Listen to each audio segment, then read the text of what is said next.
On February 26th of this year, I had the privilege of talking to one of my best friends over the phone. I haven't seen her since December and I miss her terribly. I wanted to do a piece for my class on mental health, so I got the honor of asking Ivy Porter questions about her cocaine addiction, mental health, and her road to recovery. Ivy was born and raised in New Hampshire by her father because her parents split up when she was just merely 4 years old. During her school years, she would have to travel back and forth every weekend from her dad's house to her mom's house. Ivy has had multiple siblings, two of which who have died during pregnancy and one who died at 17 years old. She currently has two younger brothers, younger sister, and an older sister. Ivy also currently resides in New Hampshire, but she lives with a friend of ours from high school. Her family has a history of mental health problems, so it was only a matter of time before it affected her.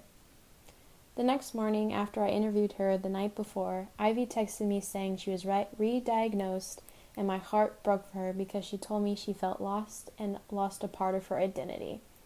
She has been re-diagnosed with bipolar and borderline personality disorder, whereas before it was bipolar 2, anxiety, borderline personality disorder, and post-traumatic stress disorder. I was able to speak with her mother, Danielle, as well, and she said mental illness runs in our family, so I knew that at least one of my children would have to struggle. Ivy's mother also deals with anxiety and bipolar. Ivy did end up living with me during the summer of 2016, and she was in and out of the hospital seeking help for her mental health. She shared with me that on multiple occasions she would have to be sedated for her psychotic tendencies and had to deal with intrusive suicidal thoughts. Though she was struggling to find a cure, she met many friends while being in the hospital, those who could relate to her. She shared with me that she met someone who tried to commit suicide on national television, someone who was an addict and was locked up in a soft room, and a bipolar girl who was a prostitute that was banned from a town in New Hampshire.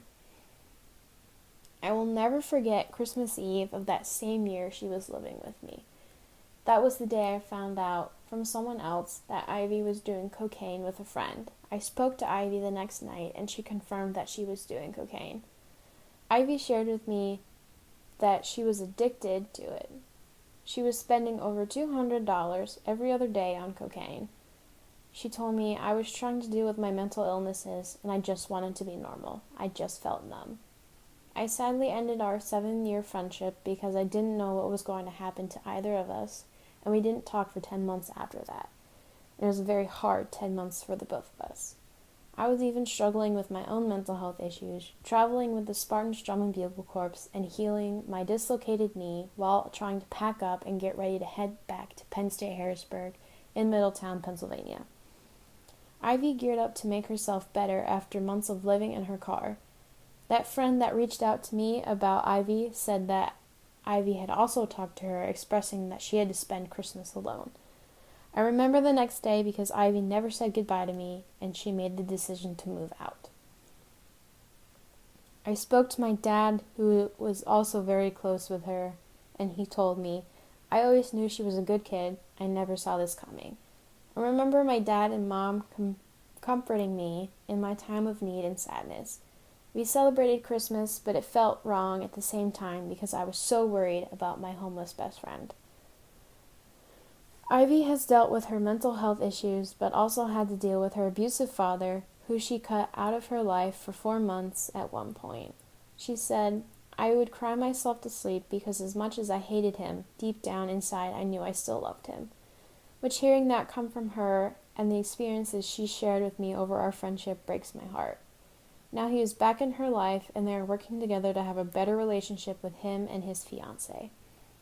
I even asked Ivy about the mental health stigma in the United States, and it is considered a hidden epidemic. I chuckled at her remark, and she said, I think once all of the old pricks die off, that is definitely going to get better. She also told me how the majority of the time mentally ill people are nonviolent, and that the United States desperately needs better health care. Some people just don't realize the severity of the suicide and mental illness rates. Ivy does not see a future of mental stability because the chemicals in her brain are physically unstable, but she believes that her medication, therapy, and anger management will help her achieve the somewhat perfect life she has envisioned.